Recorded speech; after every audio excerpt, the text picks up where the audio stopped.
High high high high, সব শেষ। আর 1 ঘন্টা পর বাজার শেষ হয়ে যাবে। এই সবজি বিক্রি না হলে আজ আমার হাঁড়িতে চাল জুটবে না। কেউ আছো গো? একটু ঠেলা দাও না ভাই। আমি দিচ্ছি কাকা।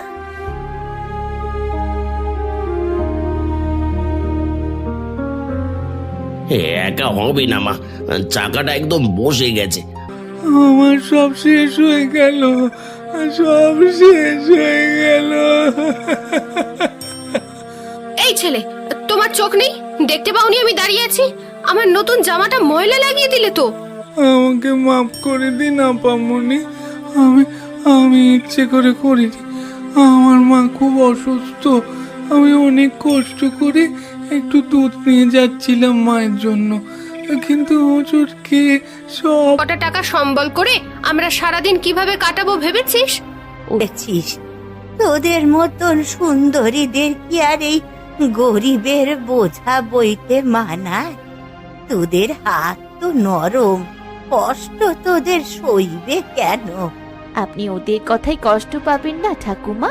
দিন, বোঝাটা আমায় দিন, আমি আপনাকে বাড়ি পর্যন্ত পৌঁছে দেব।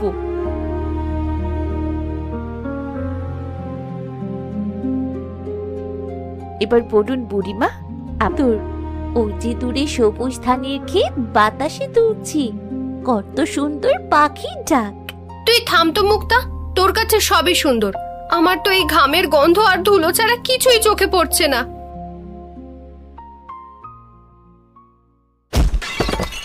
ও মা গো, আমার সব শেষ হয়ে গেল, সব শেষ হয়ে গেল। এই ছেলে, তোমার চোখ নেই? এসো, আমাদের সামনে দাঁড়িয়ে কান্নাকাটি করে কেন মাথা ধরাচ্ছ? আহ দিদি, তোমরা একটা বাচ্চার সাথে এভাবে কেন কথা বলছো? বাবু, কেঁদো না, তোমার কোথায় ব্যথা লেগেছে? আমি আমি আমি ব্যথা পাইনি, কিন্তু এখন এখন আমি আমার অসুস্থ মাকে কি খেতে দেব? আমার কাছে তো কোনো পয়সাও নেই। তুমি কেঁদো না, আমি দেখছি।